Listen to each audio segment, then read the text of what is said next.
Alléluia. Prends ta Bible ce matin et nous allons aller à la parole de Dieu sur notre thème, la réalité du monde des esprits. Amen.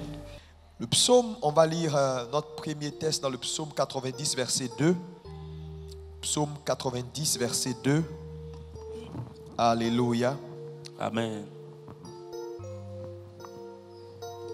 Avant que les montagnes fussent nées et que tu eusses créé la terre et le monde, d'éternité en éternité, tu es Dieu.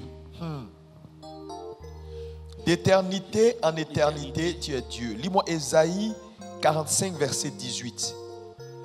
Ésaïe 45, verset 18. La Bible dit: car ainsi parle l'Éternel, le Créateur des cieux, le seul Dieu qui a formé la terre, qui l'a faite et qui l'a affermie, qui l'a créée pour qu'elle ne fût pas déserte, qui l'a formée pour qu'elle fût habitée. Je suis l'Éternel et il n'y en a point d'autre. Ah, ça c'est un verset qui est fort. Hein? Car ainsi parle l'Éternel, le Créateur des cieux, le seul Dieu. Il dit le Créateur des cieux. Quand il parle des cieux, il parle des lieux célestes, du monde des esprits.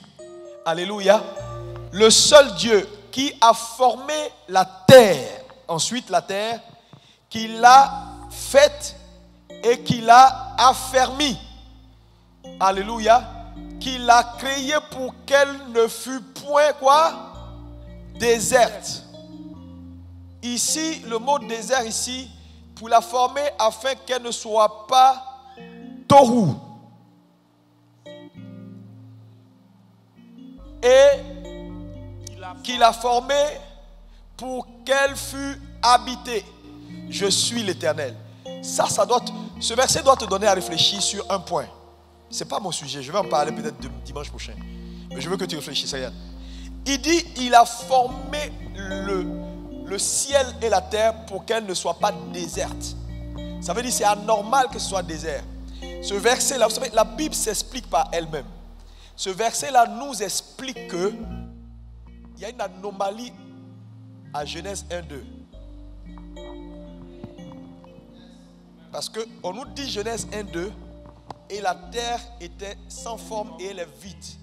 Et la Bible dit ici que Dieu a formé la terre pour qu'elle ne soit pas ainsi. Voilà. Ça veut dire si c'est ainsi, c'est pas normal. À dimanche prochain. On continue. Alléluia. Amen. Lisons maintenant 2 Pierre 3, le verset 3 à 7. Enseignez par vos apôtres, sachant avant tout que dans les derniers jours, il viendra des moqueurs avec leur raillerie, marchant selon leur propre convoitise et disant, où est la promesse de son avènement? Car depuis que les pères sont morts, tout demeure comme dès le commencement de la création. Ils veulent ignorer en effet que les cieux existaient autrefois par la parole de Dieu, de même qu'une terre tirée de l'eau est formée au moyen de l'eau, et que par ces choses le monde d'alors périt, submergé par l'eau, tandis que par la même parole, les cieux et la terre d'à présent sont gardés et réservés pour le feu, pour le jour du jugement et de la ruine des hommes impies. Mais il y a une chose, bien-aimée, que vous ne devez pas ignorer, c'est que devant le Seigneur, un jour est comme 1000 ans, et 1000 ans sont comme un jour. Est-ce qu'on peut dire amen à la parole? Vous savez, il y a tellement de choses dans ce verset qu'on vient de lire là. Il y a trop de choses, hein? Trop. Asseyez-vous dans sa présence. Ce matin, je vais m'appesantir sur un certain nombre de points importants. Alléluia. L'importance de devenir un homme spirituel. Frères et sœurs, je l'ai dit et on l'a répété. Dieu a au commencement fait les cieux, c'est-à-dire le monde des esprits. Et quand Dieu a fait toutes choses, la Bible dit qu'il y avait de l'harmonie et les anges ont acclamé de voir les cieux. Ça veut dire tout était parfait. Toute autorité était tirée de Dieu jusqu'à ce qu'il y ait scission, rébellion. Ensuite, Dieu fait le monde matériel. Et je vous ai dit, c'est deux mondes qui ont des principes d'opération complètement différents. Alléluia. Et opérant dans ce monde naturel, dans ce monde physique, frère, notre survie dépend de notre capacité à maîtriser les choses spirituelles. C'est pourquoi si tu es là, écoute-moi bien ce matin. Dieu veut que tu grandisses. Quelqu'un me dit Amen. Je vous ai parlé également de démographie en termes de quand Dieu donc a fait le monde matériel, Dieu a fait l'homme, il a fait les animaux, il a fait les plantes, il a fait tout ce qui est minéral, il a tout créé. Alléluia. Et parlant spécifiquement de l'homme, nous pouvons, quand on observe, alléluia, l'homme en tant qu'humain, quand le ciel ou le monde des invisibles, le monde invisible regarde à l'humain, on peut catégoriser l'homme en 3 catégories. Numéro 1, l'homme animal. On l'a vu déjà en parlant de ce qu'on a appelé les esprits de toute chair. Qui est l'homme animal? L'homme animal, c'est toute personne née d'une femme qui n'a jamais rencontré Jésus. C'est lui l'homme animal.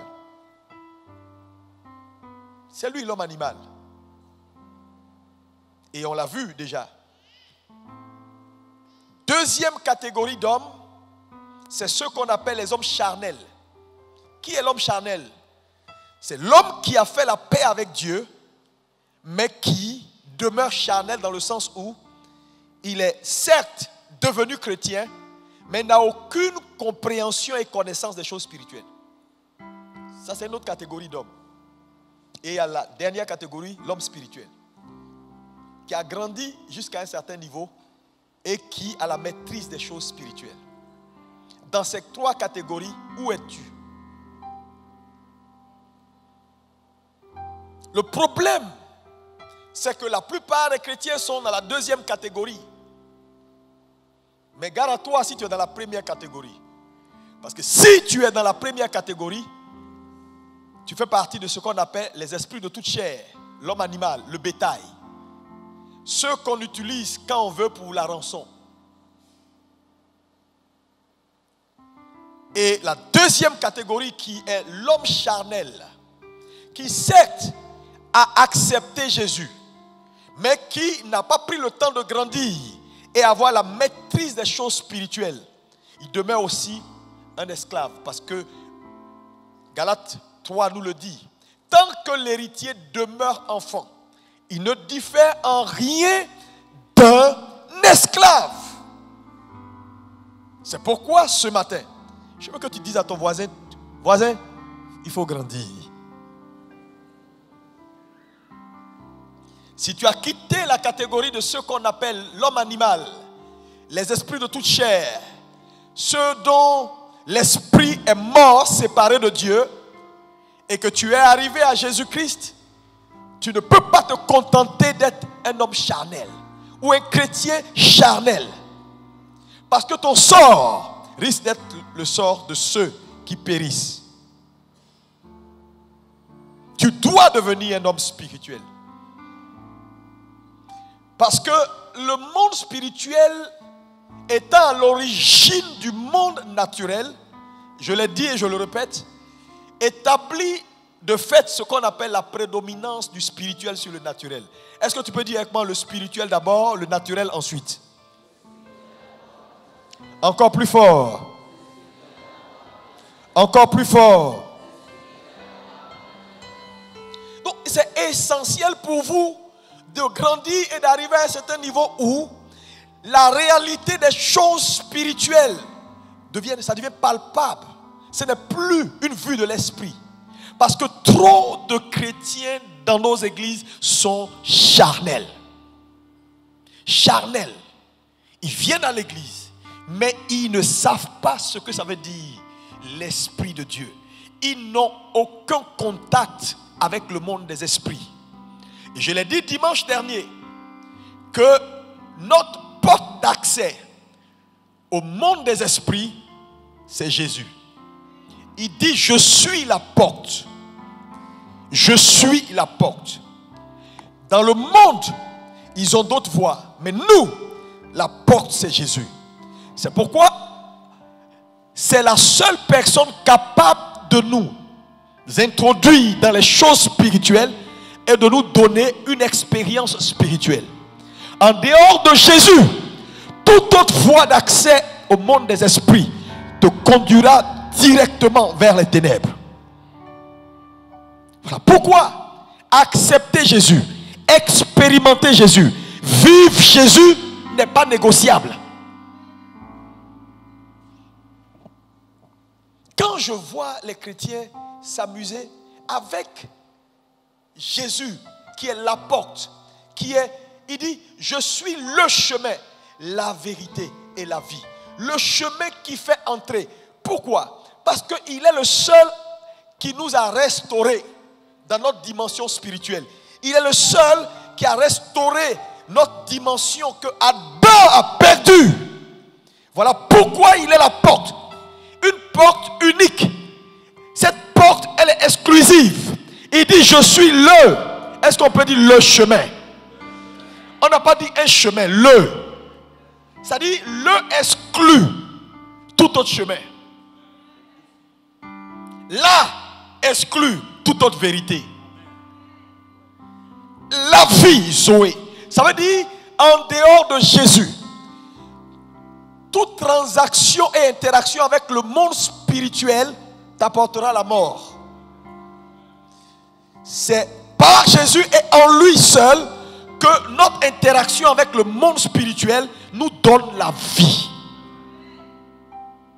Le problème, c'est que les gens donnent leur vie à Jésus, mais ne prennent jamais le temps d'explorer tout ce que Jésus a à leur présenter. Ils demeurent des népios, des bébés, des chrétiens charnels, remplis de la chair. Regarde ton voisin, dis, voisin, tu dois grandir. Oh, dis-lui ça encore. Encore plus fort. Lis-moi 1 Pierre 3, verset 4. 1 Pierre 3, verset 4. Alléluia. La parure intérieure est cachée dans le cœur. Oui. La pureté incorruptible d'un esprit doux et paisible, oui, qui est d'un grand prix devant Dieu. D'un grand prix devant Dieu. L'homme intérieur, la parure intérieure est cachée dans le cœur. La pureté incorruptible d'un esprit doux et paisible qui est d'un grand prix devant Dieu. Ça veut dire quoi? Ça veut dire que tu dois donner la place. Tu dois donner c'est-à-dire donner à ton esprit désormais.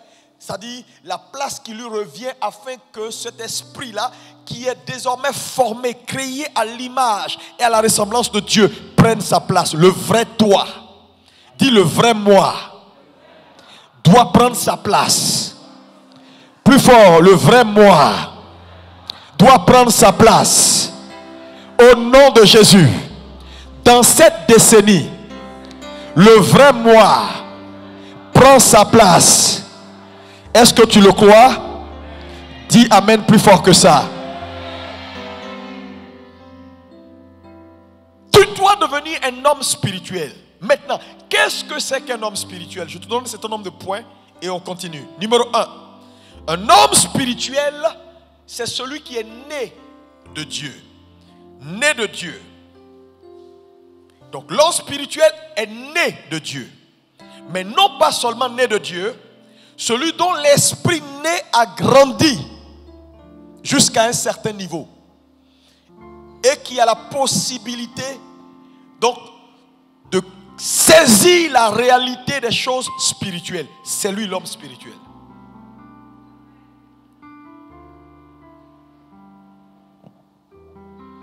L'homme spirituel en deux c'est celui qui a grandi dans son esprit, qui est arrivé à un point où il a la conscience aiguë de la prééminence de l'esprit sur la matière. Ça veut dire quoi? Ça veut dire que tu es arrivé à un point où tu es conscient, tu es devenu tellement conscient que l'esprit est la matrice de la matière et que l'esprit contrôle la matière. Que tu ne fais rien dans le monde matériel sans appui spirituel. Tu es devenu un homme spirituel.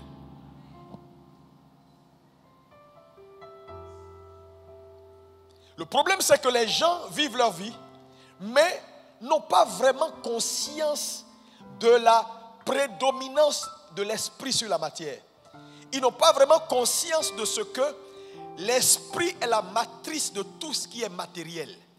Et donc, influencer le matériel, c'est être conscient ou avoir une conscience de l'esprit. Ils vivent leur vie. Ils se lèvent le matin, ils marchent. Quand quelque chose ne marche pas, ils cherchent la solution. Mais ils ne savent pas qu'on ne peut pas trouver la solution à quelque chose sans aller à son origine. Tu n'es pas encore un homme spirituel, tu es encore un épios. Même si tu pries Jésus, tu es encore assis dans l'église et puis tu es là. Tout ce que tu fais, tous tes projets, c'est terre à terre. Tout ce que tu fais, non, tu es encore un épios. Tu arrives à un point où la conscience est là. Je te parle de l'homme spirituel, c'est quoi? Ta conscience ne peut plus se départir de l'invisible. C'est-à-dire, il devient impossible pour toi de faire quelque chose sans d'abord shifter dans l'invisible. C'est pas possible. Tu es trop conscient que tout est influencé par l'invisible. Si c'est de temps en temps, ça te vient en tête, tu es encore un chrétien charnel. Tu es dans la deuxième catégorie de chrétiens.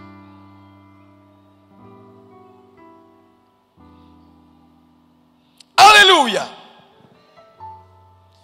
L'homme spirituel, c'est qui? En troisième point, c'est celui dont l'esprit a grandi jusqu'à un certain niveau et dont l'esprit désormais a la capacité de le conduire. Ça dit quoi? Ça veut dire il n'est plus conduit de l'extérieur, il est conduit de l'intérieur. Son esprit peut influencer son âme et son corps. Il n'y a plus de bataille. Parce que l'âme, l'esprit et le corps sont perpétuellement dans un conflit d'affirmation. Et à un moment donné, quand tu deviens un homme spirituel, ça veut dire tu as pris le temps de bâtir ton esprit jusqu'à un certain niveau où il n'y a plus de combat. Ton esprit devient celui qui décide. Oh, quelqu'un me dit amen. Mais s'il y a encore des combats perpétuels, ton corps veut aller ici, et puis tu es là, tu dis, oh, j'ai envie de prier, mais j'ai sommeil. Et puis ton corps prend le dessus. Madame, tu es encore charnel. Hein? À un moment donné, quand l'esprit se lève, la matière fait silence. C'est-à-dire ton esprit te conduit. Ton esprit devient la lampe entre les mains de l'Éternel. Ça, c'est l'homme spirituel. Dis avec moi, l'homme spirituel. L'homme spirituel, c'est celui qui a grandi jusqu'à un certain niveau dont l'esprit a la maîtrise du corps. Dont l'esprit désormais a la capacité donc de maîtriser les choses spirituelles de telle sorte que il n'y a pas un événement qui se produit sans qu'il ne soit alerté. C'est-à-dire à un moment donné même, tu viens et puis tu dis, Seigneur, je t'ai senti passer là, tu vas où? Et puis Dieu dit, ah mais tu es dangereux. Tu m'as senti? Tu dis, oui, j'ai senti le mouvement, tu vas où là? Et puis tu ne peux pas te dire. Pourquoi? Tu as grandi jusqu'à un certain niveau où même Dieu ne peut plus rien te cacher. Mais c'est dans la Bible. Ce n'est pas une vue de l'esprit, c'est dans la Bible. Tu dois devenir un homme spirituel. Sinon tu seras une victime. Ce monde dans lequel nous sommes ne va pas bien. Les gars, le monde ne va pas bien. Si vous ne grandissez pas, vous allez finir victime. Parce que vous allez faire face à des gens qui ne seront pas sincères. Vous allez faire face à des gens qui vont souper avec vous et sur le point de vous tuer après le souper. Frère, Jésus était un homme spirituel. À un moment donné, il pouvait voir dans l'esprit des gens. Il pouvait connaître ce qui était dans leur cœur. À un moment donné, il pouvait dire, quelqu'un va me trahir. Je prie que Dieu illumine, oui, les yeux de ton esprit ce matin au nom de Jésus. Oh, dis-moi un bon amen et reçois la grâce de Dieu. Alléluia. Est-ce qu'il y a quelqu'un dans cette salle-là? Est-ce qu'il y a quelqu'un dans cette salle-là? Que Dieu illumine les yeux de ton esprit. À un moment donné, que tu puisses voir dans le surnaturel. Que tu puisses voir dans le surnaturel. Mets les mains sur les yeux et dis, Seigneur, ouvre mes yeux. C'est cela l'homme spirituel. Sinon, tu vas vivre et tu vas te priver de la grâce que tu as d'interagir avec les choses spirituelles pour influencer le naturel. Mais encore, comme je vous l'ai dit, Jésus est la porte. Toute expérience en dehors de Jésus te conduit droit vers l'enfer. J'ai beaucoup de choses à vous dire. Je vous assure, beaucoup de choses à vous dire. Beaucoup de choses à vous dire. C'est sérieux ce qui se passe. C'est ma tristesse. C'est cette église qui ne veut pas grandir. Ma tristesse, c'est ces chrétiens qui veulent juste écouter des belles paroles, mais qui ne veulent pas pratiquer la parole. Ma tristesse, c'est cela. Les gens qui ne veulent pas changer, qui veulent rester naturels, qui ne veulent pas à un moment donné changer de dimension, commencer à opérer autrement, commencer à voir les choses autrement. Frères et sœurs, Dieu parle. Dieu a la capacité de vous conduire. Devenez des hommes spirituels. Tu dois pouvoir parler avec le Seigneur. Ce matin, Dieu m'a réveillé, il m'a dit, voilà comment les choses vont se dérouler jusqu'à 18h. Il m'a dit tout, de A à Z. Je sais exactement comment les choses vont se passer. Dieu doit pouvoir t'alerter, t'avertir, parce que tu es un homme spirituel. Et un homme spirituel, il est dans le naturel, mais son esprit, qui est lui, est connecté avec le monde invisible. Alléluia. Alléluia. Et à un moment donné, lorsque tu as conscience du monde spirituel, frère, les lois du monde naturel sont suspendues au profit des lois du monde spirituel. Dis-moi amen. Oh, dis-moi amen. Ça veut dire, quand quelque chose ne va pas dans le monde visible, frère, cela ne peut pas t'influencer parce que tu n'es plus soumis aux lois du monde naturel. Tu as shifté dans ta dimension spirituelle. Je déclare sur ta vie, là où les gens tombent malades, la maladie ne sera pas ton partage. Là où les gens sont fauchés, oui, ça ne sera pas ton partage. Là où les gens ne s'en sortent pas, ça ne sera pas ton partage. Là où les gens sont limités, ça ne sera pas son partage. Au nom de Jésus.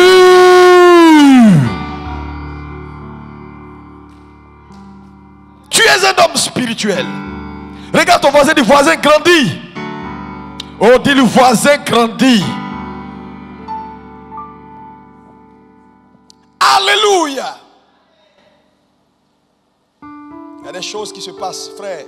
Le monde que vous voyez, derrière tout ce que vous voyez de matériel, de beau, de tout ça, il y a plus grand, il y a plus puissant, plus puissant, plus puissant.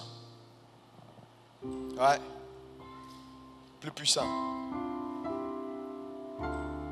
Revenons au point sur lequel nous avons échangé dimanche dernier sur la loi de la substitution ou de la rançon. Frère, j'ai compris quelque chose de très essentiel. Vous êtes des hommes spirituels, c'est pourquoi je vous parle. Parce que c'est spirituellement qu'on jouit des choses spirituelles. J'ai compris que la vie, elle est faite de substitution. C'est-à-dire le principe de la substitution est un principe de vie. C'est un principe de vie. Quand vous prenez toute la Bible, c'est un principe de vie. Ça veut dire quoi? Ça veut dire que là où le principe de la substitution n'est pas appliqué, la vie cesse elle finit par cesser. C'est pourquoi je vous ai dit, j'ai dit ceci et c'est très important, j'espère que tu l'as bien compris. La vie est entretenue par la mort. Il faut écrire ça noir sur blanc. La vie est entretenue par la mort. Ouais. Tu vis parce qu'il y a des choses qui meurent chaque jour. Attends, je te donne l'exemple. La Côte d'Ivoire est dans une famine grave. Les Ivoiriens n'ont plus rien à manger, ils vont mourir. Le gouvernement ivoirien décide de faire de l'importation de volailles et de bétail depuis le Brésil. Le Brésil nous envoie du poulet, du poisson.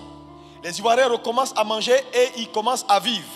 Mais qu'est-ce qui a entretenu la vie des Ivoiriens? C'est la mort de tout ce bétail et de toutes ces choses qui sont venues en renfort. Donc à chaque fois que tu vis, n'oublie pas que d'autres choses meurent. La substitution est un principe de vie. C'est pourquoi le jour où tu n'as plus rien à mettre sur l'autel, tu commences à mourir.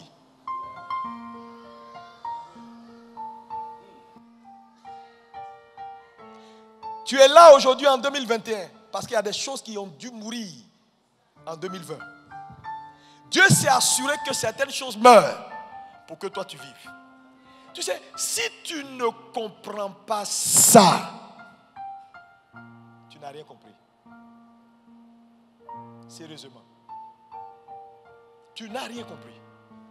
C'est pourquoi le principe de la substitution devient un principe essentiel, vital pour tout enfant de Dieu.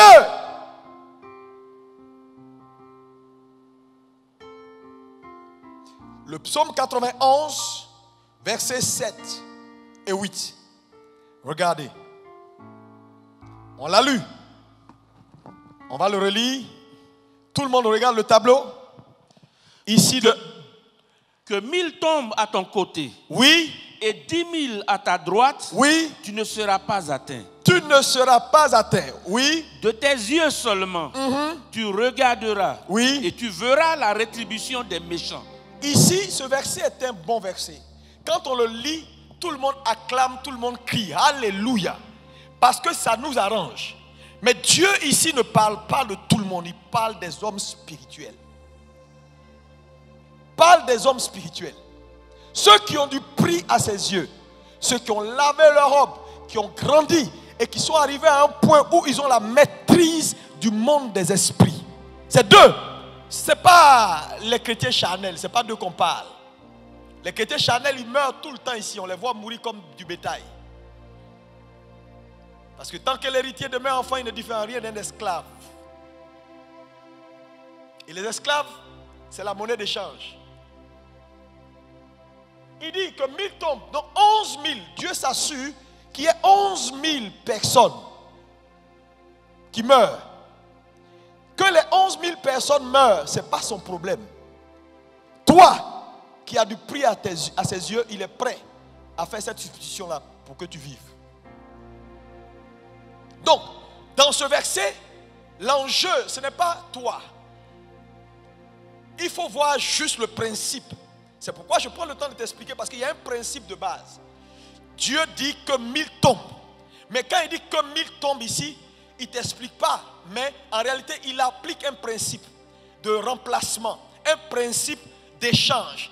Il dit, pour ta vie, je vais m'assurer que 11 000 personnes tombent à droite et à gauche, parce que tu es différent. Donc, il ne faut pas juste dire Amen, tu seras déçu.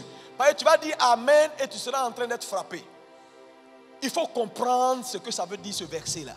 Ce n'est pas à tout le monde que c'est applicable. Parce qu'il y a des gens là, quand 1000 tombent, eux aussi tombent. En criant ce verset-là, ils sont pleins qui ont crié ce verset qui sont tombés. Donc il ne s'agit pas de tout le monde. C'est pourquoi tu dois grandir. Parce que dans le monde spirituel, il n'y a pas de pitié.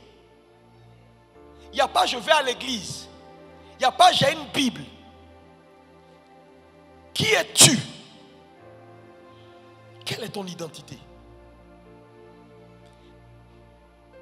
Es-tu un être des esprits, fait partie de la catégorie des esprits de toute chair? L'être animal? Es-tu un chrétien charnel ou es-tu un homme spirituel? That's all. Il n'y a pas une autre catégorie d'hommes. Les trois là. Mais celle que Dieu approuve, c'est la dernière. Quelqu'un me dit Amen. Ésaïe 43, on continue la lecture. Versets 1 à 4. Oui. Ésaïe 43, versets 1 à 4. Ainsi parle maintenant l'Éternel. Oui. Qui t'a créé, ô Jacob. Oui. Celui qui t'a formé, ô Israël. Oui. Ne crains rien. Oui. Car je te rachète. Je te rachète. Le rachat est un principe de vie. La notion de rachat est un principe d'échange.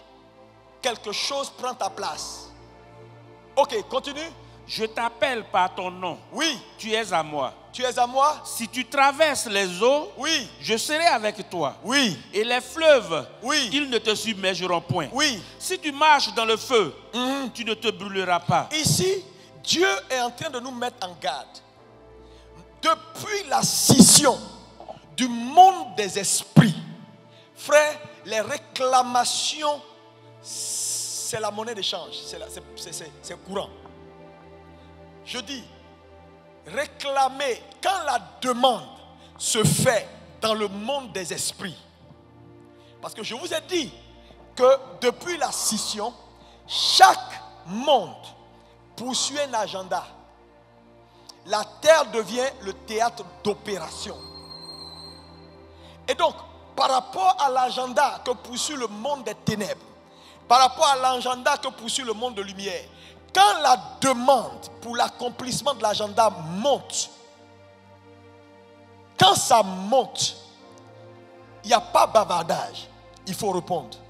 Parce que le monde spirituel a ce qu'on appelle la prééminence ou la prédominance sur le monde matériel. C'est-à-dire, quand elle lance la demande, c'est un peu comme la présidence de la République déclare que je veux 100 millions pour payer les footballeurs. Mon ami, directeur du budget, directeur de l'impôt, débrouillez-vous. Quand le président a parlé, c'est-à-dire, si tu t'amuses, demain matin, tu n'es plus à ton poste. Ou vous allez entrer pour chercher l'argent, là, vous allez trouver. Mais quand il a parlé, là, c'est exécuté. Donc, vous voyez que la voix du président, quand il dit, c'est exécuté. Quand le monde spirituel lance une demande, frère, où on va trouver le bétail, ce n'est pas leur problème. C'est-à-dire, non. Où on va prendre les gens, non, ça ne compte plus. C'est pourquoi vous devez faire gaffe, parce que si vous êtes dans la catégorie de ceux qu'on appelle les esprits de toute chair, je vous l'ai dit dimanche dernier, c'est le bétail. Et ces gens-là, c'est ceux qui n'ont jamais donné leur vie à Jésus, qui ne connaissent même pas le Seigneur. Et vos enfants dans vos maisons sont dedans. Ouais. Ce n'est pas une affaire de dire, c'est mon fils. Non, parce que je suis chrétien. Non! Quand la demande est lancée, frère, on vient dans le poulailler et on prend les poulets qui sont devant et puis les autres, c'est leur tour après. Jésus nous l'a expliqué dans Luc 13. Relisons Luc 13. Il y a des gens qui me regardent avec Luc 13, verset 1 à 5. Les gens me regardent des yeux hagards, ils disent, mais pasteur, je dis, frère, c'est trop sérieux cette affaire. En ce même temps, quelques personnes qui se trouvaient là, oui, racontaient à Jésus ce qui était arrivé à des Galiléens. Les gens sont venus voir le maître pour lui dire, il y a quelque chose qui s'est passé qui est grave. Oui. Continue. Dont Pilate avait mêlé le sang avec celui de leur sacrifice. Oui. Il leur répondit, oui. Croyez-vous que ces Galiléens fussent de plus grands pécheurs que tous les autres Galiléens parce qu'ils ont souffert de la sorte? Jésus dit, mais attends, les gens que Pilate a tués là, vous qui êtes venus me raconter l'histoire, est-ce que vous croyez que c'est parce qu'ils ont péché ou ils ont fait des choses qui dépassent pour tout le monde? Et puis lui-même il répond pour dire, non. Non, je vous le dis. Quand quelqu'un meurt, c'est pas parce qu'il a plus péché que toi. Non, c'est pas parce que oui, il méritait la mort. Jésus dit non, c'est pas ça. Écoutez, sa réponse, oui. Non, je vous le dis. Non, je vous le dis. Mais si vous ne vous repentez, vous périrez tous également. Jésus aurait pu dire, mais Pilate est mauvais. Ce Pilate, il faut qu'on l'arrête. Il ne fait même pas allusion à Pilate qui a fait la mauvaise chose. Il dit aux gens, c'est normal qu'il meure, c'est du bétail. dans le monde spirituel, là, quand la demande est lancée, on trie ceux qui ne sont pas couverts par le sang. Amen. Donc vous, votre seul avantage, c'est que vous êtes derrière un peu le poulailler. C'est-à-dire qu'ils ont pris les poulets qui sont devant, mais vous êtes derrière. Mais si vous ne voulez plus que ça arrive sur vous, repentez-vous. Ça veut dire devenez des hommes spirituels. C'est la seule chose qui va vous épargner. Amen. Sinon, tu ne peux pas être épargné. C'est choquant ce verset. C'est choquant et il poursuit. Regardez ce qu'il dit encore par la suite. Ou bien, ces 18 personnes sur qui est tombée la tour de Siloé et qu'elle a tué, croyez-vous qu'elles fussent plus coupables que tous les autres habitants de Jérusalem? Oui. Non, je vous le dis. Mais si vous ne vous repentez, vous périrez tous également. Jésus dit, un homme qui ne se repent pas, voilà sa fin. Frères et sœurs, est-ce que quelqu'un m'écoute ce matin? Donc je suis en train de vous expliquer que le principe de la substitution est un principe de vie. Que dans le monde des esprits, ta responsabilité en tant que croyant, c'est de grandir. D'arriver à un certain niveau où tu comprends ce que je suis en train de dire et tu payes le prix pour toi et ceux qui t'entourent. Sinon, tu vas périr. Tu sais, le drame de l'église aujourd'hui, c'est de ne pas enseigner les chrétiens. Et puis ils vont vivre des drames. Et puis après on va aller raconter notre vie. Les voies de Dieu sont insondables. Il était un bon fidèle. Il était un bon frère à l'église. Prions. C'est sûr que son âme est au ciel. Mon ami, rien n'est sûr.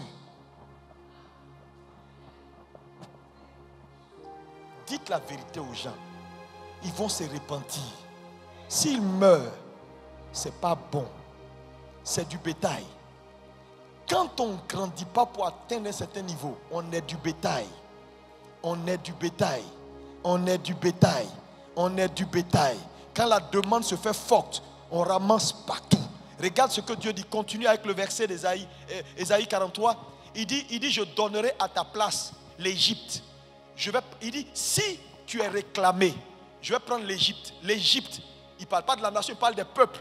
Je vais mettre les Égyptiens à ta place. Il dit, si ça ne suffit pas, je vais prendre l'Éthiopie et Saba. Il dit, si ça ne suffit pas, il termine pour dire, car je suis l'Éternel, le Saint d'Israël, ton sauveur. Je donne l'Égypte pour ta rançon, l'Éthiopie et Saba à ta place. Parce que tu as du prix à mes yeux. Parce que tu es honoré et que je t'aime. Je donne des hommes à ta place et des peuples pour ta vie. Il dit, il donne des hommes à ta place. C'est la question que tu dois te poser. Les hommes qui donnent là, quels sont ces hommes-là? Tu te poses la question? Quels sont ces hommes que Dieu est prêt à lâcher pour que toi tu vives? Ce n'est pas des hommes aussi. Ils sont dans une catégorie.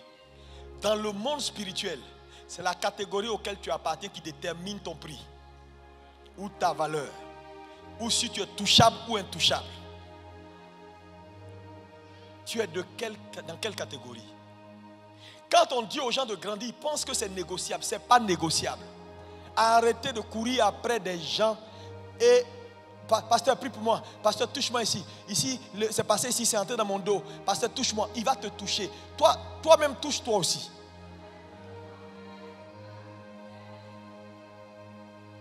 Église moins chère comme ça, il y en a plein. C'est rempli. Des bébés, ils ne grandissent pas. Ils ont toujours dans leur tête, ils sont là. Mais frère, je veux te dire, grandir, c'est vital. Dans ces temps dans lesquels on est là, tu t'amuses à rester un bébé. C'est comme si imagine ton bébé de 2 ans. Tu le déposes au plateau, tu dis, écoute, tu es un grand garçon, trouve ta maison, vis ta vie, mange. Et puis entre chez toi, va dormir. Et puis imagine-toi comment tu seras triste de le voir en train de... Il est là. Il comprend rien. Il sera une victime à coup sûr. Vrai ou faux?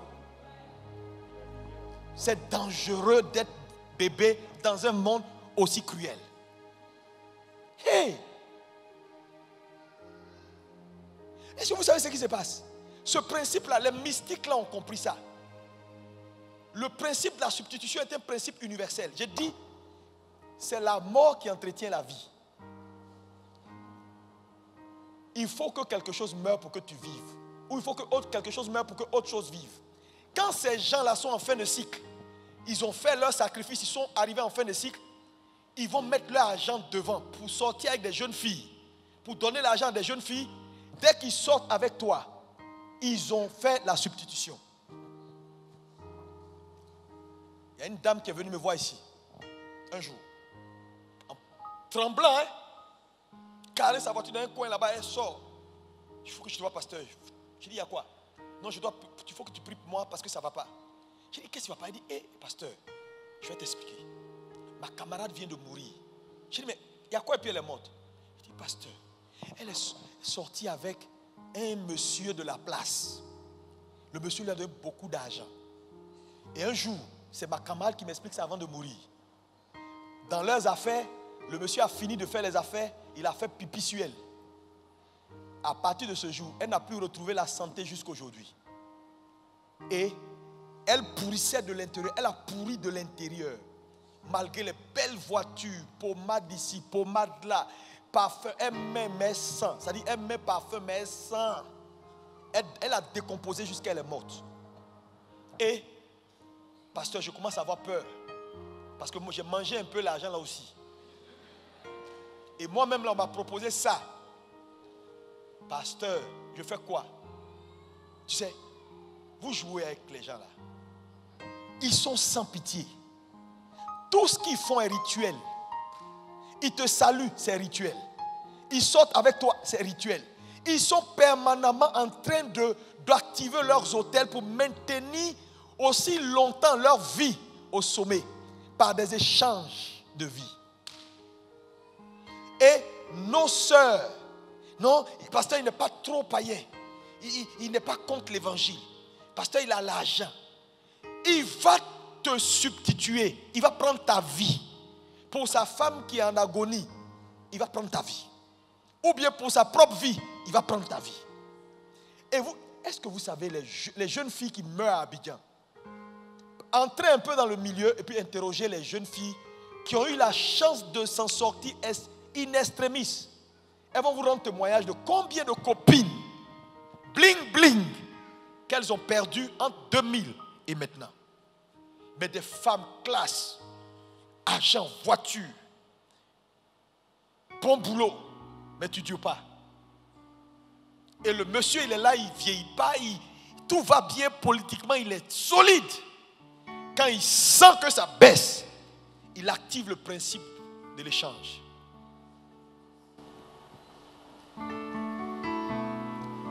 Quand tu vois quelqu'un vivre, quelque chose d'autre est mort. Ce que je te dis là, c'est trop fort, peut-être que tu ne comprends pas bien. Tu ne comprends pas bien. Souvent, c'est dans leur société même. Ils vous embauchent. Puis tu es là, une petite fille, puis crise cardiaque. On dit, ah, mais la soeur, elle était l'assistante. Et puis après, les choses montent un peu. Principe de l'échange. Nous sommes dans un monde dangereux. Les seuls qui ne peuvent pas prendre, c'est ceux qui ont lavé leur robe et qui ont grandi jusqu'à un certain niveau. C'est pourquoi il faut que tu sois sérieux. Jeune dame. Ok.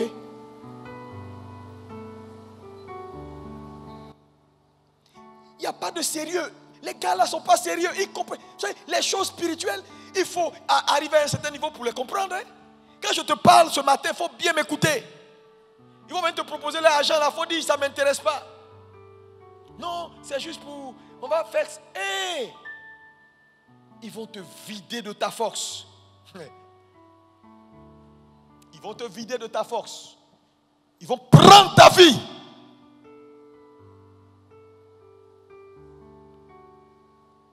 Dieu dit, je suis prêt à donner des peuples à ta place. Le principe là, Satan a triché, ça c'est Dieu. Oui, Satan n'a rien créé. Dieu dit, si tu es réclamé, je vais te donner des gens à ta place. Ça ne m'aime pas. C'est des hommes, oui, c'est vrai, mais ils font partie du bétail.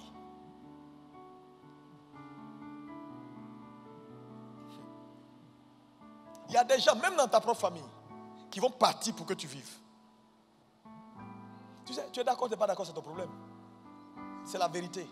C'est pourquoi ta maison doit être un refuge, comme Israël, qui a payé le prix et la maison des Israéliens était devenue le refuge.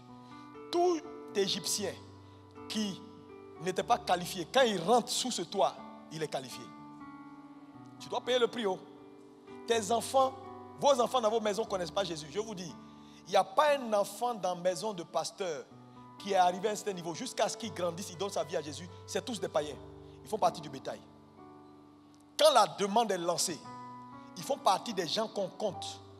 Le problème, c'est que par tes prières et par certaines choses, ils sont un peu derrière le troupeau. On a pris devant, mais ils arrivent.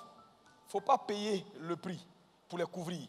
Quand ça va arriver à leur tour, s'il n'y a rien que tu as déposé pour rançon, ils peuvent partir. Ils peuvent partir. Ouais, il n'y a pas de problème. Nos enfants, vous les voyez là, ils vont à l'école, ils se lèvent le matin, ils ne connaissent pas Jésus. Ils viennent à l'église avec vous, ils ne connaissent pas Jésus. Jésus n'a pas de petit-fils. Vos enfants de 2 ans, 3 ans, 4 ans, 5 ans, 6 ans, 7 ans là, les gars, tu penses qu'ils sont nés de nouveau? Je te pose une question. Tu penses qu'ils sont nés de nouveau? C'est des païens. C'est des païens classiques. Ils connaissent, ils ont une idée des choses de Dieu, attendant qu'on les envoie à l'école de dimanche et qu'ils se donnent, ils confessent eux-mêmes Jésus personnellement et qu'ils acceptent Jésus.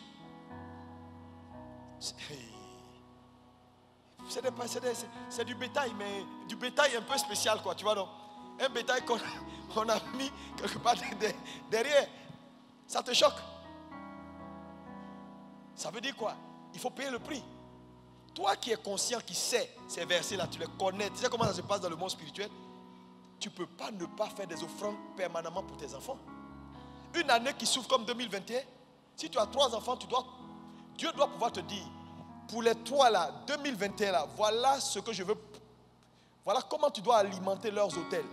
Pour que là où ils seront réclamés, parce qu'ils ne sont pas encore nés, que la rançon soit pourvue. Mais tu ne fais pas ça. Tu es là seulement, tu viens, le petit lui il bouffe seulement, il met sa tenue de l'école. On dit, il est 8 heures. Ça goûte. Ma goûte. Il ne comprend rien. C'est manger seulement qui est dans sa tête. Hein. Ce n'est pas un enfant de Dieu.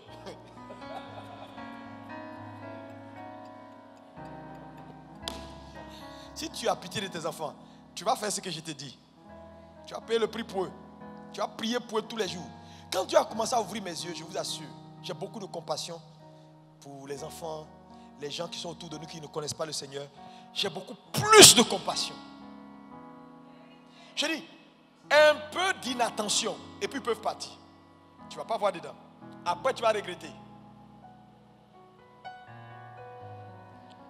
Un jour, une dame, jeune chrétienne, qui a pleuré comme ça quand elle a perdu son grand-père, son grand frère. Un directeur, il venait d'être nommé, un monsieur qui allait de l'avenir. Un accident, on ne sait pas, il n'y a pas de tête, il n'y a pas que. Le monsieur est parti. C'est là qu'elle a commencé à pleurer. Dieu lui parlait pour dire, paye le prix pour ton frère, il ne connaît pas, paye. Elle était là, oh, de temps en temps, elle jette quelques prières. Seigneur, merci pour mon grand frère. Alléluia. Alléluia. Frère, le vrai problème avec le monde spirituel, c'est qu'il n'y a pas d'à peu près. Tu vois, ça pèse ou ça ne pèse pas.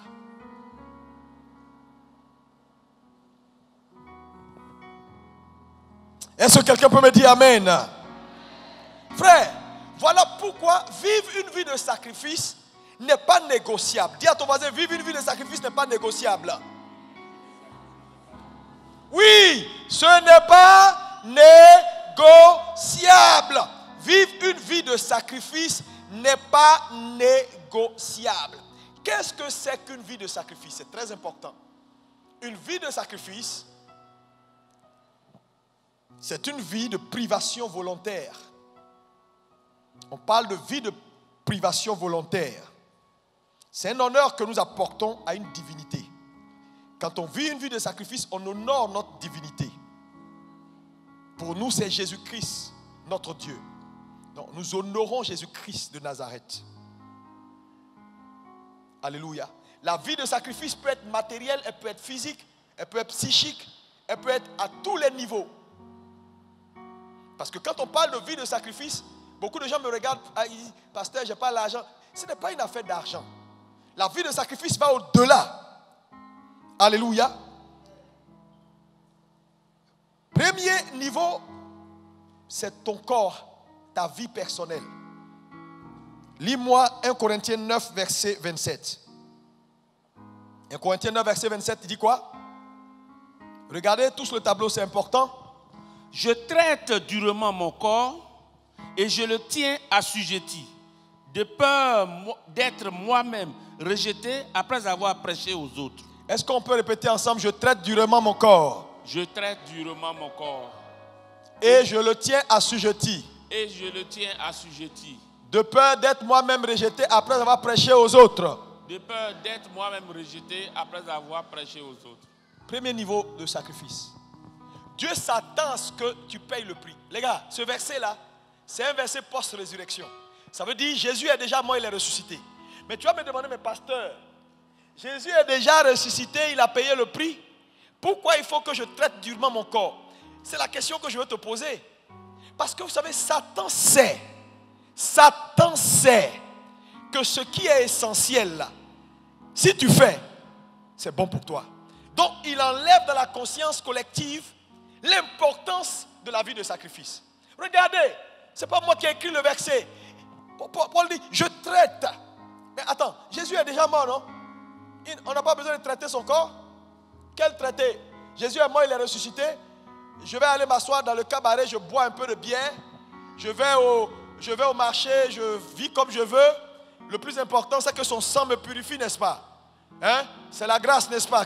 Est-ce qu'on peut dire Amen? Hein? Non. Il dit, je traite.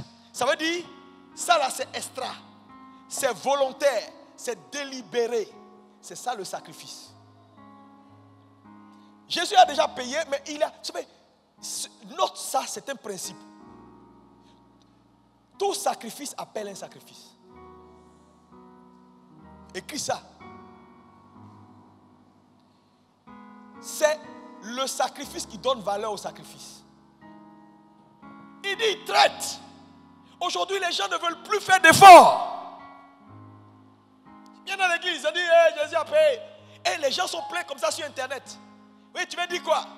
Et ce que Jésus a fait. Oui, Jésus l'a fait. Mais Paul dit, le grand Paul dit, il traite durement. Pourtant, là, il est né de nouveau. Hein?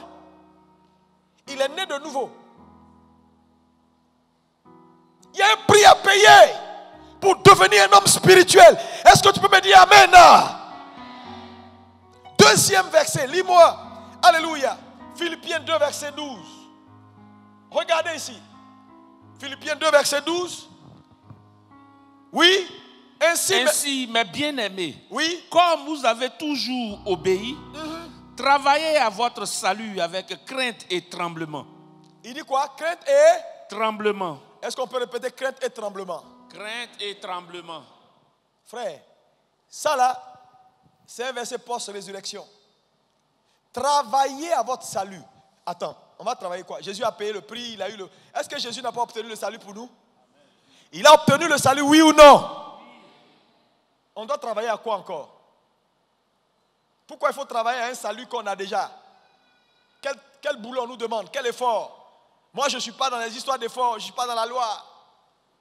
Ouais, il faut dormir. Je vais vous dire, je l'ai dit dimanche dernier. Quand une femme veuve, qui n'a plus rien, vend sa maison, vend sa voiture, vend tout ce qu'elle a, elle se sacrifie pour envoyer son seul fils unique en Europe pour étudier. Qu'est-ce qui honore son sacrifice? Non, le petit peut dire, maman a payé le prix, elle a tout sacrifié pour moi. Allez, les gars, allons en boîte de nuit. Vivons notre vie, maman a fait le sacrifice. Non. Ce qui va honorer la mère, c'est que le fils prenne conscience que sa mère s'est sacrifiée et que lui se sacrifie à son tour pour avoir son diplôme. Donc ça veut dire quoi? C'est le sacrifice de l'enfant qui va honorer le sacrifice de la mère.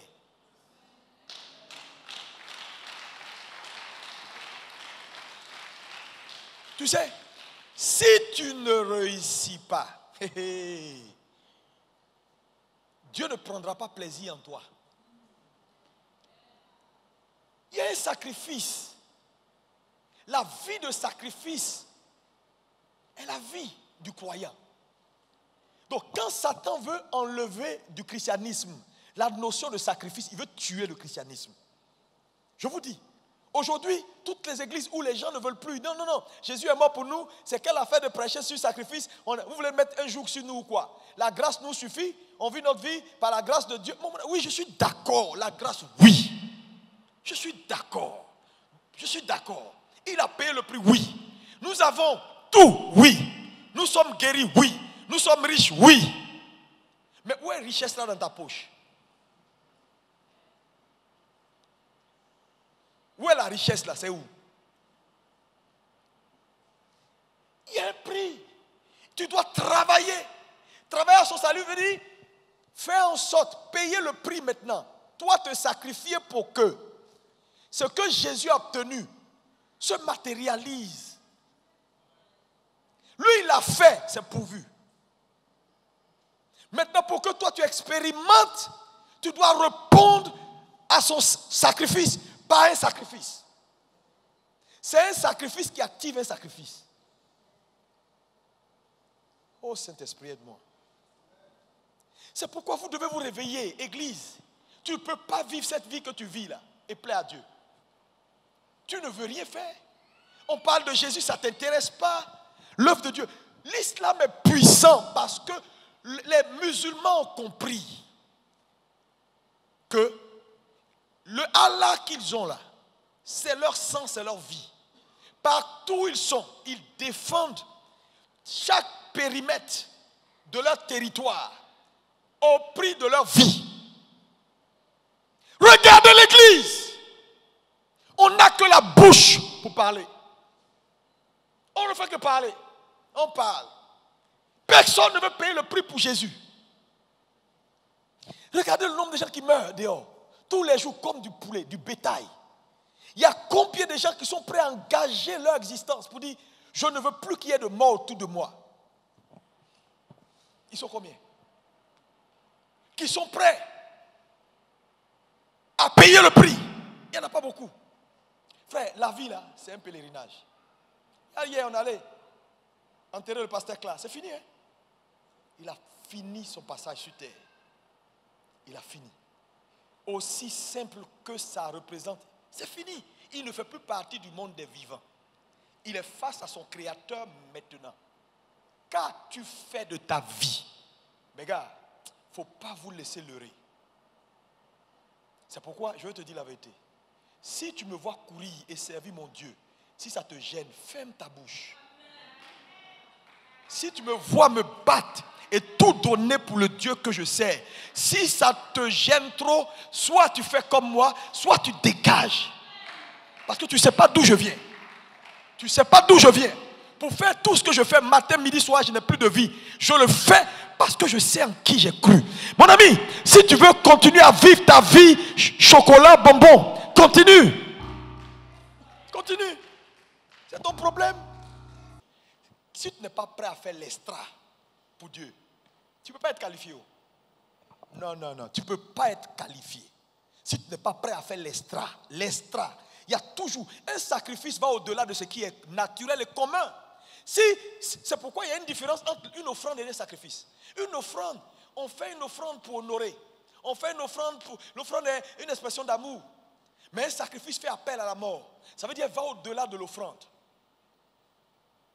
C'est pourquoi les hommes en général n'aiment pas se sacrifier. Parce que le sacrifice te demande toujours quelque chose de plus. Si l'église de Jésus se lève, la Côte d'Ivoire est sauvée. Juste, même pas 50%. Ils n'ont qu'à faire 45% de ce qu'ils ont à faire. Tu vas voir ce qui va se passer ici à Abidjan. Les gens dominent. Les gens meurent. Les hôtels ont rempli la ville d'Abidjan. La ville d'Abidjan est chargée spirituellement. Les chrétiens ne voient plus clair.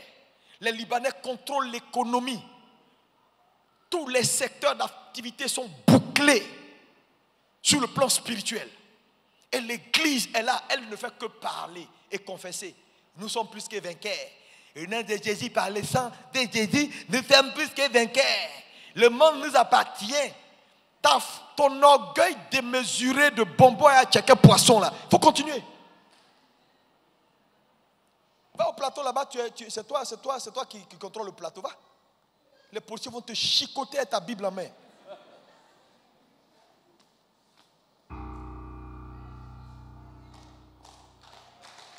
Dans des petits coins. Ils ne veulent pas changer. Quand ils ont des petits postes, tout à coup ils deviennent beaux. C'est affaire de femmes qui est dans les têtes. Regardez l'église évangélique en général. Regardez cette église-là. Regardez l'église. On dit quelque chose, on dit en prière. Non. C'est les patrons. Ils sont trop patrons pour prier quoi? Venez ici dormir à l'église pour une nuit de prière. Non, ça c'est pour les jeunes ça. Jeunes. Tu n'as pas encore une écharde dans ta chair. Je prie que Dieu mette une écharde. Tu vas venir dormir ici à la réunion des bébés de l'école de dimanche pour prier. Tu ne vas pas voir clair dedans.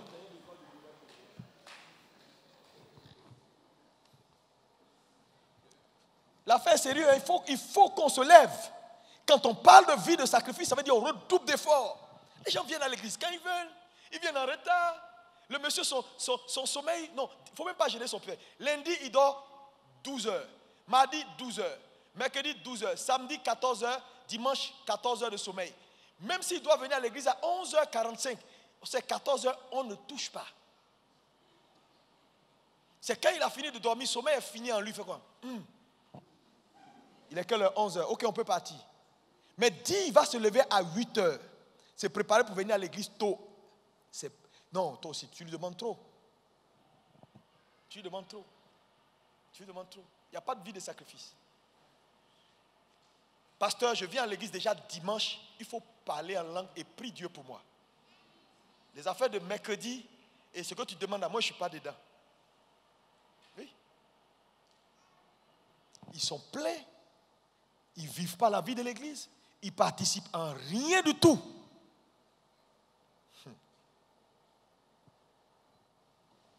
Qu'est-ce que c'est qu'une vie de sacrifice? Ah, c'est important. La vie de sacrifice est essentielle. Dis avec moi, elle est essentielle. Plus fort.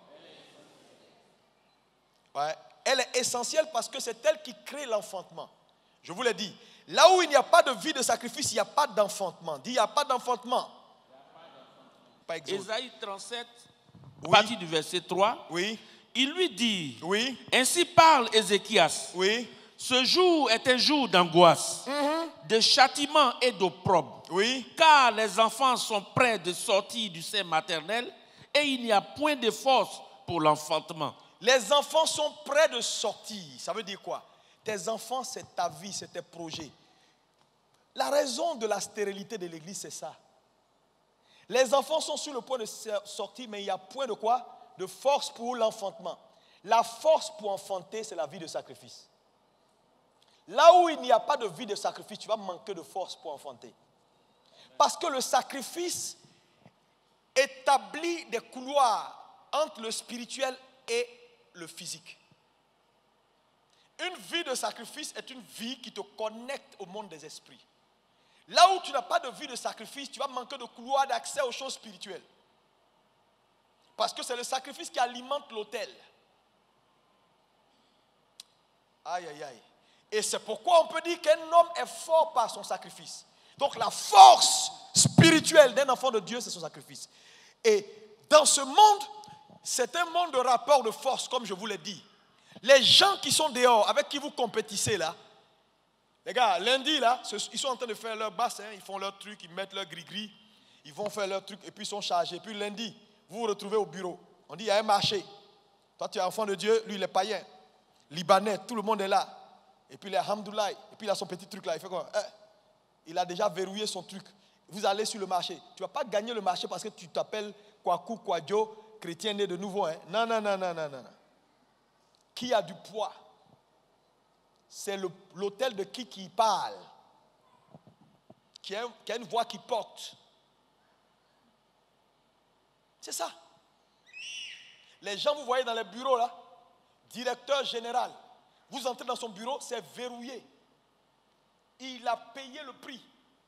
Il est devenu le directeur de la société et chaque trimestre, il va au village, il voyage là, c'est pourquoi? Pour aller faire des trucs. Quand il voit que quelqu'un menace son poste dans le bureau, un jeune cadre est arrivé, il commence à être trop aimé par le PCA, il te basse. Je dis, pourquoi Balak a demandé à ce qu'on basse les enfants d'Israël? Frère, je te dis, quand quelqu'un te gêne, dans le monde spirituel, là, tu lui lances des sorts pour désactiver ses supports. Et toi, tu es chrétien, tu as un bel avenir. Tu es là, jeune chrétien, et oui, tu es là, je te dis, frère, il ne faut pas être ignorant. Hein. Tu es là, oui, ton patron, oui, viens. Et puis, quand c'est comme ça, il va t'envoyer auprès de lui. Dis-moi, pour ce dossier-là, donne-moi ton idée. Et puis, tu es là, brillant. Bon, tu sais, c'est ça. Non, mon directeur général, il m'aime trop. Il ne peut rien faire sans moi. Il te guette. Et quand tu viens auprès de lui, après, on te dit, il y a un thé. Hein. Donnez-lui un thé. Il a verrouillé le verre. Ce n'est pas une affaire de Jésus. La réclamation est donnée comme ça. Là. S'il n'y a pas rançon, si mois après tu es malade, tu t'es dans ton dos, quelque chose circule, tu as fait tous les examens, on ne voit pas. Un jeune cousin, hein, brillant, je te dis, avenir brillant. Quand il dit brillant, son papa a tout investi. Quand il a commencé à avoir les meilleurs postes, voiture 4x4, plaques jaunes, tout, il s'est marié à une jeune fille, couple exemplaire, tu sens qu'il y a l'avenir. Un matin, il vient, il dit, il a mal au pied. Son pied lui fait mal, son pied. C'est tout, hein. On s'est retrouvés un jour, il est mort. J'ai dit, sa mère ne sait plus où mettre la tête. Son fils unique, j'ai dit bien, c'est son unique. Son pied lui fait mal. Son pied. Brillant, je te dis, à venir. Je vous salue, Tantia Akissi, mère de Konan Kofi Kroadio. Tu parles, les gens ne comprennent pas. Je vous salue Akissi. Je vous salue Akissi. Continuez. Moi, je n'ai pas dit nom de quelqu'un. J'ai dit Akissi.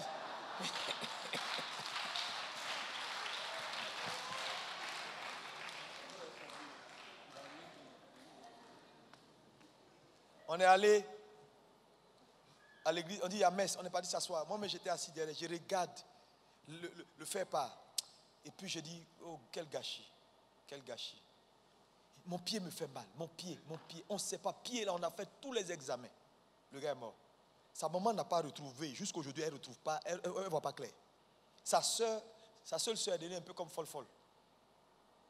L'avenir de la famille s'est écoulé fou. Bétail. Aie pitié des gens là.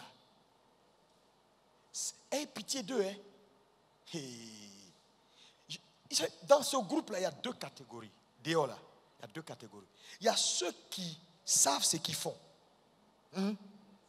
Qui, de façon délibérée, se sont protégés. Et qui sont montés jusqu'à un certain niveau. Eux là, il ne faut pas jouer à eux. Ils savent. Et puis il y a ceux qui sont dans, je vous salue Akissi, je vous salue cousin, qui ne comprennent rien en fait. Et avec tout un tas de gars qui ne comprennent rien, aidez-les. Aidez-les.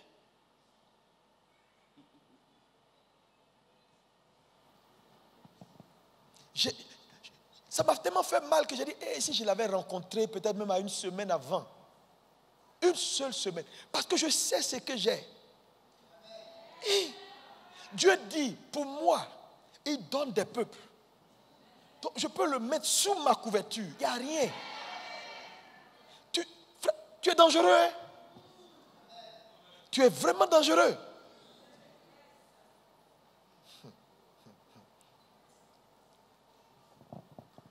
La vie de sacrifice. Lis-moi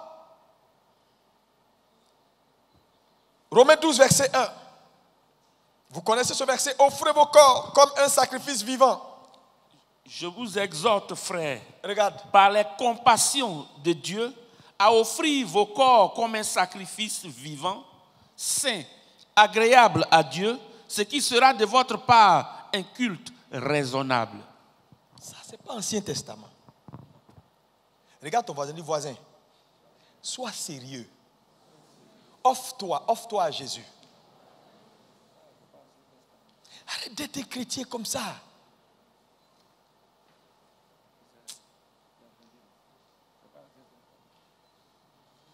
Lis-moi Proverbe 13, verset 8. Oui. La richesse d'un homme sert de rançon pour sa vie. La richesse d'un homme sert quoi de rançon pour sa vie. Est-ce que tout le monde peut dire ça? La richesse d'un homme sert de rançon pour sa vie.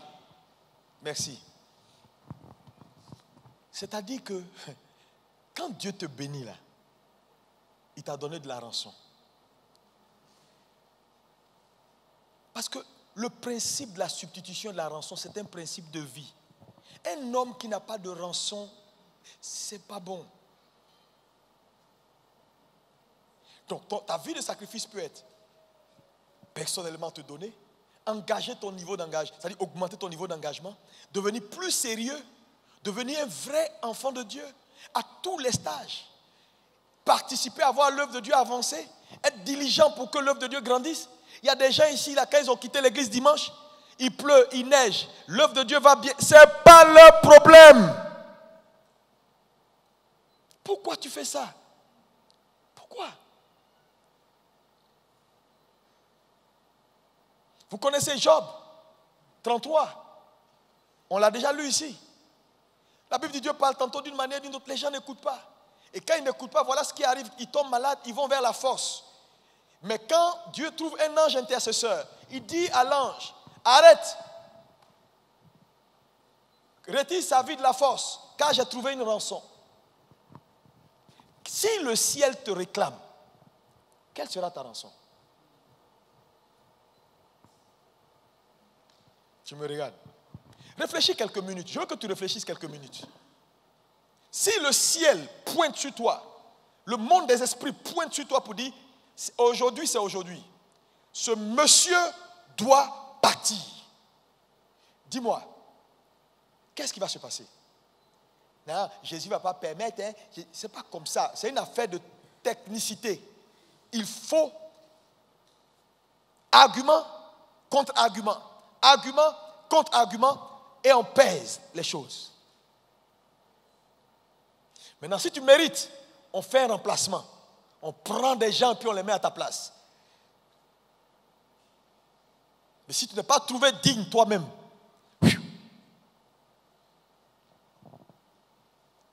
quelqu'un me comprend ce que je dis?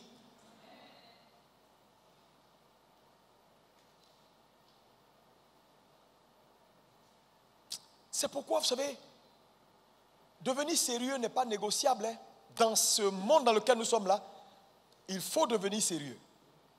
Dis-moi amen bien. Amen. Encore amen bien. Amen. Tu as une soeur, tu es là, on te parle, ça rentre ici, ça sort. Non, il n'est pas converti, mais il n'est pas mal. Il n'est pas contre Jésus. Il faut continuer. Continue, tu vas voir. Il y a des esprits aujourd'hui dans le monde là, ils sont pleins. C'est plus des hommes, hein. C'est des femmes qui sont en mission, c'est des hommes qui sont en mission pour prendre des vies éternelles, bousiller des étoiles éternelles. Ça vaut quoi ce que tu recherches à côté de l'éternité? Dis-moi. Tu vis dangereusement. Cette vie, regardez aujourd'hui Abidjan. La mort est à tous les coins. Non, tu ne crois pas ce que je te dis. Va un peu au CHU. Va au CHU de Trècheville. C'est dramatique ce qui se passe, les gars. Les gens ne vous disent pas tout.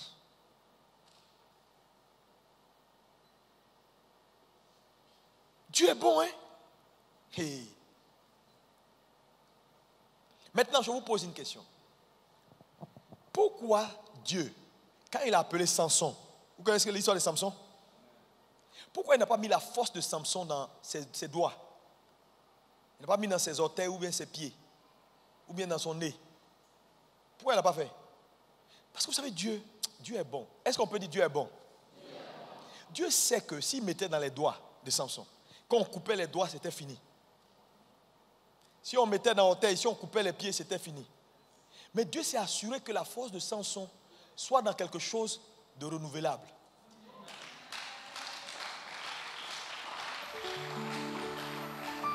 C'est pourquoi en réalité, la force d'un homme, c'est son sacrifice. Ça veut dire quoi? Quelque chose que, quel que soit ce que Satan te prend, même si tu as pris ton argent, tu vas avoir encore. Je dis, Dieu a mis ta force dans quelque chose que perpétuellement tu peux le faire. Tu n'as pas pu aujourd'hui, tu peux le faire demain. Tu n'as pas pu faire après-demain, tu peux le faire après-demain. Pourquoi? Parce que Dieu veut t'aider. C'est pourquoi je te vois en train de rebondir. J'ai dit, je vois tes cheveux en train de repousser de nouveau. Oh, dis-moi un amen, Pierre, reçois la grâce au nom de Jésus. Oui, il a mis dans les cheveux de Samson. Les gens ont coupé, c'était une question de temps. Dieu va mettre toujours ta force dans quelque chose de renouvelable. Quelque chose, même si tu as raté hier, c'est encore possible aujourd'hui. La vie de sacrifice, c'est notre vie de tous les jours. Frère, ça veut dire quoi? C'est gratuit. Ça dépend de moi. Hier, je n'ai pas pu venir, je viendrai demain. Je n'ai pas pu donner l'argent hier, je vais donner demain. Mais quand Dieu met ta force dans quelque chose qui est renouvelable, alors tu dois avoir de la conscience pour comprendre que le temps est arrivé de me lever. Le temps est arrivé de me lever. Si Dieu m'a donné encore le souffle, si Dieu m'a donné encore la vie, si Dieu m'a donné encore l'argent, je vais me lever cette fois-ci. Je vois quelqu'un se lever. J'ai dit, je vois quelqu'un se lever. Je vois quelqu'un se lever. Je vois quelqu'un se lever. Dis-moi Amen. Alléluia. C'est pourquoi, frère, il n'est pas tard pour bien faire. 2020, tu n'as pas été à la hauteur. 2021, tu seras à la hauteur. Est-ce que quelqu'un peut me dire Amen? Oui, décide aujourd'hui de te consacrer. Le souffle que tu as, de le mettre à la disposition du Seigneur. La force que tu as, de le mettre à la disposition du Seigneur. Décide, décide, c'est encore possible. Mais ne fais pas ce que tu as fait hier. C'est pourquoi quelqu'un doit élever son niveau de consécration maintenant. Quand on vous demande de vous consacrer là, frère, Dieu ne mange pas consécration. C'est pour ton salut. Viens à l'église, prie, sois sérieux, investis-toi, donne ton meilleur. Sans la vie de sacrifice, vous serez faible face aux assauts du monde invisible. Oui.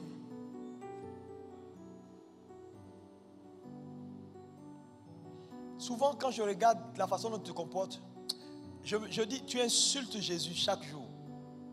Parce que tu vois, c'est le sacrifice d'un homme qui honore le sacrifice de ses parents. Mais si tu comprends ce que Jésus a fait pour toi, tu ne vas pas vivre comme tu vis là. Tu es en train d'insulter Jésus. Je dis, dimanche prochain, je vais vous expliquer des choses. Vous allez voir ce que Dieu a dû faire pour préserver la race humaine. Des assauts du monde invisible. C'est une affaire de vie ou de mort. Ça n'a pas été facile. Dieu a payé un prix fort. Hein? Est-ce que vous savez que il a même abandonné son trône. Hey, il a abandonné son trône. Comme une femme veuve qui vend tout pour que son fils réussisse. Jésus s'est dépouillé de sa gloire. Tu sais ce que ça veut dire? À la croix, il a crié, Père, pourquoi m'as-tu abandonné? Le Père lui dit, oui, c'est normal. Dans le monde spirituel, il n'y a pas d'émotion. Je suis prêt à te laisser. Parce que là-bas, le langage, c'est le langage du sacrifice. Il n'y a pas d'émotion dans le monde spirituel. Non. C'est des principes. Soit elles sont respectées, soit elles ne sont pas respectées. Jésus est passé par là. Il a vu de toute l'existence, de toute l'humanité. Dieu ne s'est jamais séparé de son Fils. Mais il a fait parce qu'il fallait respecter un principe dans le monde des esprits. Et toi, tu vas prendre ce sacrifice-là pour jouer. Et tu es là, tu marches, tu vis ta vie, tu ne veux pas grandir. Tu es là, charnel, tu manges. Tu ne peux même pas connecter avec l'Esprit de Dieu. Tu es noyé. Dès que tu viens à l'église, 1 heure, tu regardes ta montre, 1 heure. Quand il faut aller regarder la télévision, de 7 heures jusqu'à 18 heures, tes yeux sont clairs. Mais rester un peu à l'église, non, pasteur, fais vite. Fais vite. Ici, là, il y a des mouvements spirituels. C'est que tu ne sais pas. Ça monte, ça descend. C'est ta destinée. Les gens sont en train de faire des réparations de vie. Tu es dans une telle atmosphère, tu es complètement distrait. Mon ami, je dis, chacun sait d'où il vient. Abraham, il a vécu. Jésus a mangé les fruits de son sacrifice. Nos parents là, ils ont tué caïman. Ils ont tué bœuf. Ils ont mangé dans tête de souris. Ils ont fait des vilaines choses. Donc, nous là, on est la première génération qui sommes en train de renverser la tendance pour que nos enfants vivent mieux. Donc, quand vous nous voyez faire les choses, les gars, ouvrez vos yeux, c'est parce qu'on a vu clair.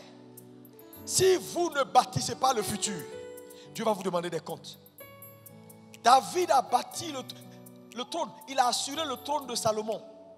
Mais Salomon ne l'a pas fait pour ses prédécesseurs. Les gars, réveillez-vous. Réveillez-vous, vivez pour une cause. Arrêtez d'être là, ambition personnelle. Donnez-vous à Jésus réellement.